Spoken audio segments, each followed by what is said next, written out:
আসসালামু আলাইকুম। আশা করি সবাই ভালো আছেন। তো আজকে যে বিষয়টি নিয়ে কথা বলবো সেটি হচ্ছে এসএসসি ম্যাথের অত্যন্ত গুরুত্বপূর্ণ একটি চ্যাপ্টার পরিমিতি নিয়ে। তো চলুন শুরু করি ভিডিওটি। তো এই অঙ্কটি করার আগে আমাদের একটি বিষয় মাথায় রাখতে হবে, সেটি হচ্ছে পরিমিতির সূত্র।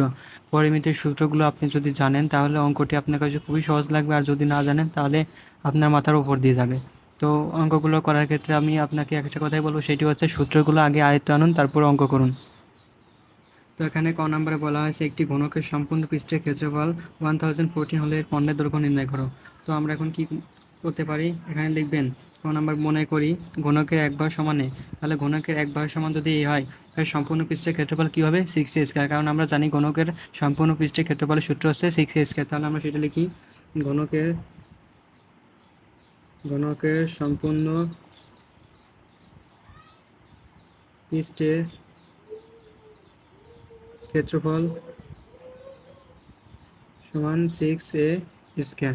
তাহলে দেখেন আমরা এটা আমাদের সূত্র অনুযায়ী পেলাম। এখন দেখেন এখানে দেওয়া আছে সম্পূর্ণ পৃষ্ঠের ক্ষেত্রফল 1014। তাহলে আমরা এখন এটা লিখব,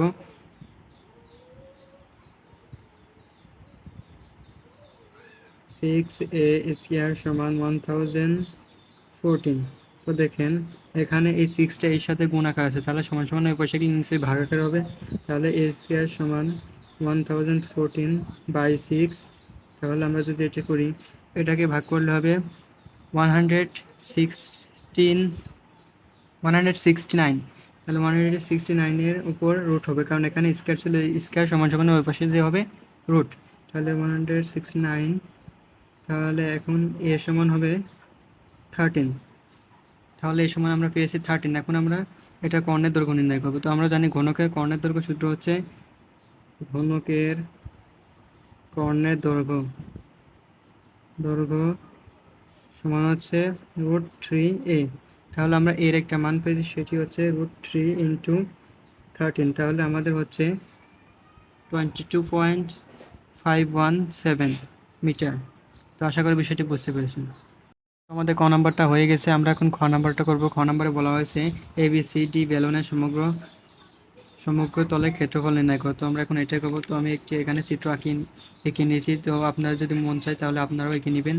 এটি চিত্র যদি আঁকি তাহলে অঙ্ক করতে অনেক সুবিধা হবে। তো দেখেন এখানে আমাদের দেওয়া ছিল এটা 6 সেন্টিমিটার। তার মানে আমরা এখন লিখব, এখানে দেখেন বলেছে ABCD বেলুনের সমগ্র তলের ক্ষেত্রফল নির্ণয় করো। তো আমরা এখন এটাই করব। তো লিখি, বেলুনের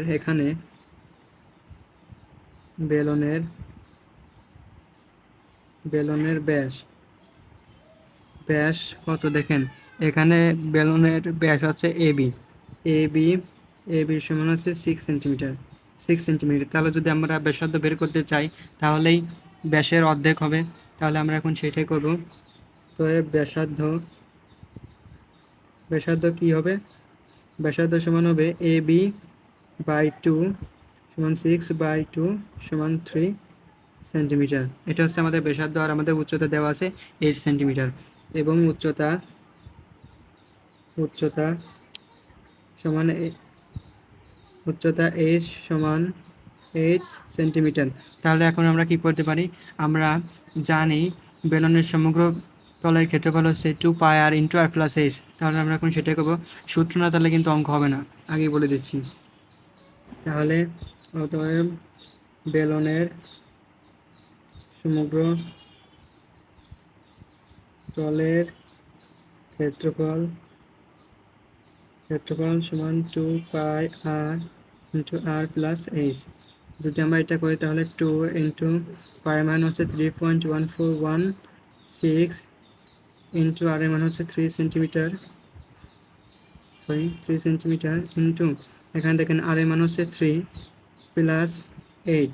আমাদের উচ্চতা দেওয়া ছিল 8। তাহলে এটা যদি আমরা করি আমাদের হবে 207.35 বর্গ সেন্টিমিটার।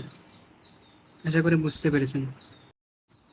তো আমাদের খ নাম্বারটা হয়ে গেছে, আমরা এখন গ নাম্বারটা করব।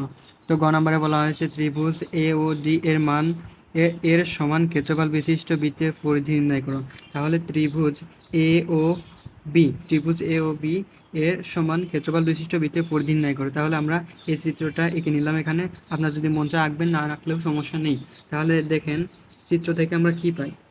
চিত্রে দেখেন এখানে এ বি যতটুকু হবে এই বিসি ততটুকুই হবে। এটা যদি 8 সেন্টিমিটার হয় তাহলে এটা 8 সেন্টিমিটার হবে, এটা যদি 5 সেন্টিমিটার হয় এটা 5 সেন্টিমিটার হবে, এটা যা হবে এটা তাই হবে।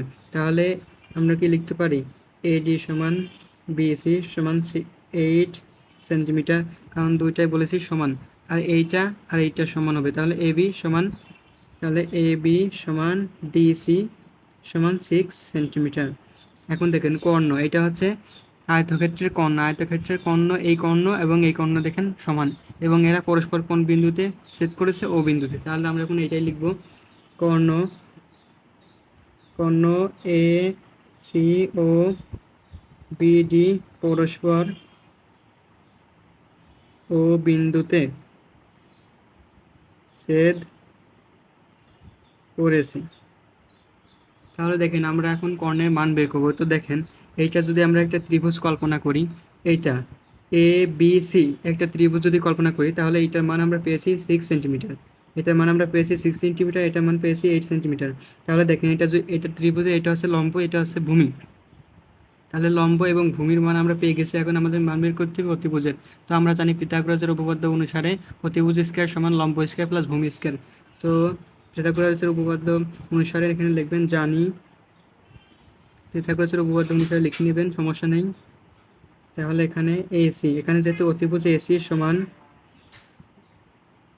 এ B square plus BC square. তো দেখেন এসি যদি আমি এরকম লিখি তাহলে A B square plus BC square.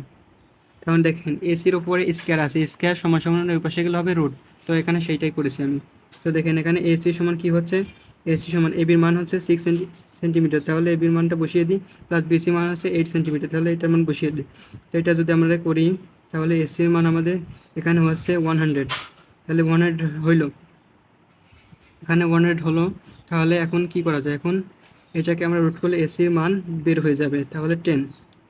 তো এই কর্ণ এইটা আর এইটা যেহেতু সমান, তাহলে এই কর্ণ নিশ্চয়ই 10 সেন্টিমিটার হবে। তাহলে আমরা লিখতেই পারি যেহেতু কর্ণ বিডি সমান কর্ণ এসি সে সমান 10 সেন্টিমিটার, যেহেতু এই কোণ আর এই কোণ সমান, তাহলে এইটার মান আর এইটার মান সমান হবে। তাহলে আমরা এখন সেটা লিখলাম। তো এখন দেখেন আমরা জানি আয়তের কর্ণদ্বয় পরস্পরকে সমদ্বিখণ্ডিত করে। তো দেখেন এখানে আমরা পেয়েছি বিডির মান এবং এসির মান। তো দেখেন আমরা যদি বিডির অর্ধেক করি, আমরা পাচ্ছি বি ওর মান। তাহলে আমরা এখন সেটাই করি। তো লিখবেন বি ও সমান কী হবে? হাফ বিডি, কারণ এই বিও হচ্ছে বিডির অর্ধেক। তাহলে এখন বিডির মান হচ্ছে 10, তাহলে এটা কাটাকাটি হচ্ছে 5। আর এখানে দেখেন এ ও করলে কি হচ্ছে? হাফ এ সি, তার কারণ কি এসির অর্ধেক হচ্ছে এও। তাহলে এখানে যদি আমরা মানটা বসিয়ে দিই তাহলে আমাদের কি হচ্ছে? 10 সমান 5। তো এটা আমাদের 5 বের হলো। তো এখন আমরা করবো, তো আমি আরেকটা পেজ নিয়ে নিচ্ছি। তো দেখেন এখন আমরা পেয়েছি 5 সেন্টিমিটার, তাহলে আমরা ত্রিভুজ এ ও বি এর অর্ধ পরিসীমা বের করব। অর্ধ পরিসীমা কি হবে? A O plus B O plus A B by 2। তো এই দুটোর মান হচ্ছে 5 প্লাস এটার মান হচ্ছে 6 বাই 2। এটা যদি আমরা করি তাহলে আমাদের হচ্ছে 8 সেন্টিমিটার। তো দেখুন এখন আমরা এই ত্রিভুজটার ক্ষেত্রফল নির্ণয় করব। এ ও বি এর ক্ষেত্রফল, এই ক্ষেত্রফলের সূত্র হচ্ছে √s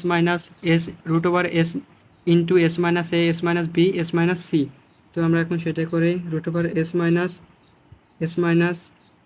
a ও s মাইনাস b ও s মাইনাস a b।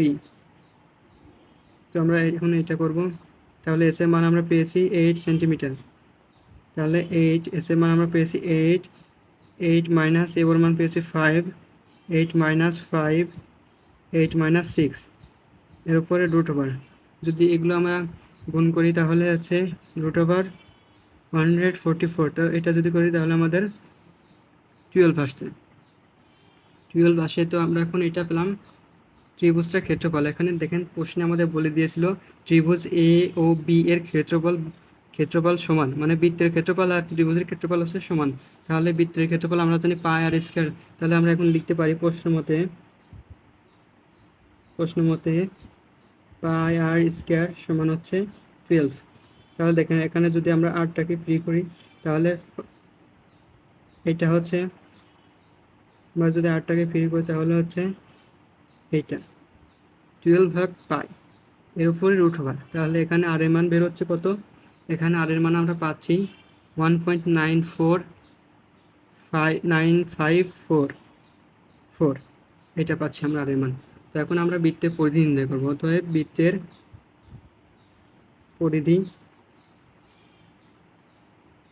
বৃত্তের পরিধির সূত্র আমরা জানি 2πr। তাহলে 2πr, তাহলে এখানে 2π ইন্টু আর এর মান হচ্ছে 1.9544। তাহলে এটা যদি আমরা করি তাহলে আমাদের হচ্ছে 12.28 সেন্টিমিটার প্রায়। তো আশা করি বিষয়টি বুঝতে পেরেছেন। তো এরকম গণিতের নতুন নতুন ভিডিও পেতে আমার চ্যানেলটি সাবস্ক্রাইব করে পাশে থাকবেন। ধন্যবাদ সবাইকে।